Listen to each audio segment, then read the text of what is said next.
Hello बच्चों, welcome to बायोबाइट्स। तो आज हम करने जा रहे हैं principle and process of biotechnology.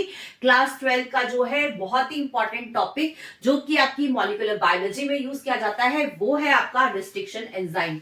तो देखिए, जो ये रेस्ट्रिक्शन एंजाइम है और आपने जूनियर क्लासेस में प्रीवियस क्लास में स्टडी किया होगा एंजाइम। तो अभी तक आप एंजाइम को पढ़ते आ रहे थे और आज जो है हम स्टडी करने वाले हैं रेस्ट्रिक्शन एंजाइम। तो देखिए, जो रेस्ट्रिक्शन एंजाइम है ये आखिर एंजाइम से किस तरह से डिफरेंट है, आखिर इसमें कौन कौन से डिफरेंसेस हैं, तो आज हम सबसे पहले इसी के बारे में स्टडी करेंगे। तो सबसे पहले हम ये जान लेते हैं कि एंजाइम क्या है। तो देखिए, जैसे हम जानते हैं कि जो एंजाइम होते हैं ये उस तरह के प्रोटीन है जो कि कैटालिस्ट की तरह से काम करते हैं। तो ये बेसिकली आपकी जो केमिकल रिएक्शंस है उनको स्पीड अप कर देते हैं, जिसकी वजह से जो रिएक्शंस होती है वो थोड़ी फास्ट हो जाती है। और क्योंकि ये बायोकेमिकल रिएक्शंस में पार्टिसिपेट करते हैं, ये एंजाइम्स जो होते हैं इनमें से कुछ एंजाइम के नाम आपको याद भी होंगे, जैसे कि अमाइलेज एंड लाइपेज। तो ये तो हुआ बच्चे एंजाइम, जो कि सिंपल एंजाइम जो कि आपने प्रीवियस क्लासेस में पढ़े हुए हैं। अभी बात करती हूं मैं रिस्ट्रिक्शन एंजाइम की। तो देखिए, एंजाइम तो ये भी है लेकिन ये रिस्ट्रिक्शन एंजाइम है। ये वो एंजाइम है जो कि आपके बैक्टीरिया और आर्के में मिलता है। तो आखिर ये बैक्टीरिया या आर्के में ही क्यों मिलता है? तो देखिए, जो बैक्टीरियल की जो सेल होती है, तो सबसे पहले हम यहाँ पे बैक्टीरिया सेल बना लेते हैं। तो देखिए, जो बैक्टीरिया की सेल होती है, जैसे हमें पता है कि जो बैक्टीरिया की सेल होती है वो प्रोकैरियोटिक सेल होती है, ठीक है। यूनिसेलुलर है, प्रोकैरियोटिक सेल है। तो जो बैक्टीरिया का जो अपना जो डीएनए होगा, ठीक है, तो क्या होता है जब बैक्टीरियोफेजेस या वायरस जब इन पर अटैक करते हैं, बैक्टीरिया पर अटैक करते हैं, तो फॉरेन बॉडी से अपने आप को प्रोटेक्ट करने के लिए जो ये बैक्टीरियो जो आपका रिस्ट्रिक्शन एंजाइम है, ठीक है, ये यहां पर ग्रो होता है। तो किससे बचने के लिए? बैक्टीरियोफेज है ना। बैक्टीरियोफेज किसको बोला जाता है? बैक्टीरियोफेज उस वायरस को बोला जाता है जो कि हमारे बैक्टीरिया पर अटैक करता है, राइट। अब क्योंकि जो वायरस है, वायरस के पास अपना डीएनए प्रेजेंट है, और जब ये फॉरेन डीएनए यानी जो वायरस का डीएनए हमारी बैक्टीरियल सेल के अंदर एंटर होता है बच्चे, तो अपने आप को इस फॉरेन पार्टिकल से, फॉरेन डीएनए से बचाने के लिए, अपने आप को इन्फेक्शन से बचाने के लिए जो है हमारी जो बैक्टीरिया सेल है ये रेस्ट्रिक्शन एंजाइम को डेवलप करती है।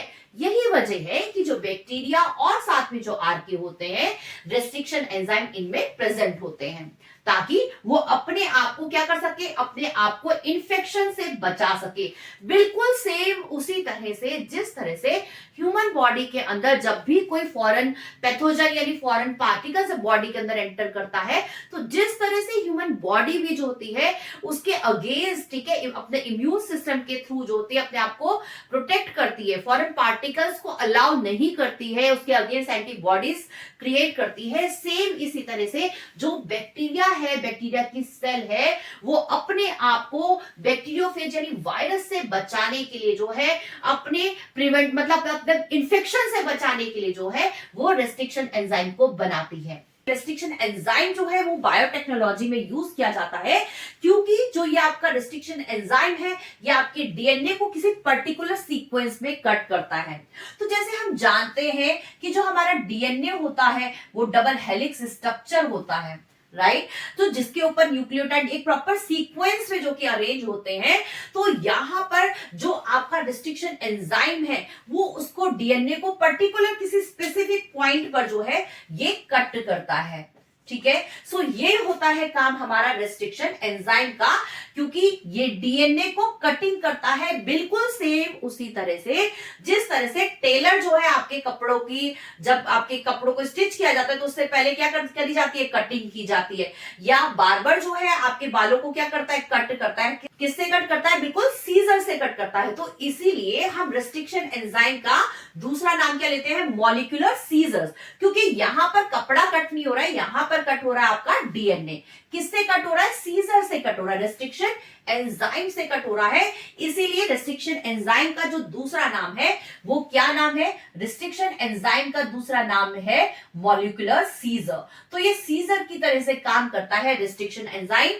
तो इस वाले रेस्ट्रिक्शन एंजाइम का जो दूसरा नाम है उसको एंडोन्यूक्लियस भी बोलते हैं, मॉलिक्यूलर सीजर भी बोलते हैं और डीएनए कटिंग एंजाइम भी बोलते हैं। यही वजह है इसकी इतनी अच्छी जो रेस्ट्रिक्शन एंजाइम की जो टेंडेंसी है, जो इसके पास पावर है डीएनए को कट करने की, तो क्यों ना इस डीएनए को कट करने वाली जो पावर है, जो रेस्ट्रिक्शन एंजाइम की वजह से है, तो इसी वजह से इसको यूज किया जाता है जेनेटिक इंजीनियरिंग में as well as molecular biology में। सो यही वजह है कि जेनेटिक इंजीनियरिंग में और मॉलिक्यूलर बायोलॉजी में इस रेस्ट्रिक्शन एंजाइम को यूज किया जाता है, क्योंकि इसके पास पावर क्या है, कटिंग की पावर है। किसको कट करता है, कपड़े को कट नहीं करता है भाई साहब, ये कट करता है आपके डीएनए को। तो क्योंकि इसके पास डीएनए को कट करने की पावर है, तो इसलिए इसको क्लोनिंग पर्पस के लिए भी यूज किया जाता है। यही वजह है कि रेस्ट्रिक्शन एंजाइम का बायोटेक्नोलॉजी में एक अलग ही प्लेस है।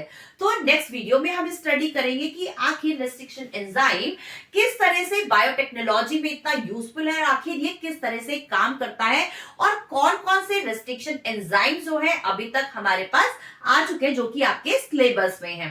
और हाँ, अगर आपको रेस्ट्रिक्शन एंजाइम और एंजाइम के बीच का जो डिफरेंस है वो क्लियर हो गया है, तो क्यों ना आप अपनी ही इस वीडियो को अपने फ्रेंड्स के साथ शेयर करें, ताकि उनके भी जो डाउट है रेस्ट्रिक्शन एंजाइम और एंजाइम के बीच का जो डिफरेंस है उनको भी बिल्कुल क्रिस्टल क्लियर हो जाए। क्योंकि बायोटेक्नोलॉजी तभी समझ में आता है जब आपको इनके बीच का जो डिफरेंस है वो बिल्कुल क्रिस्टल क्लियर हो। तो मिलते हैं देन एक न्यू वीडियो में, जहां पर हम स्टडी करने वाले हैं, डिटेल स्टडी करने वाले हैं रेस्ट्रिक्शन एंजाइम्स को।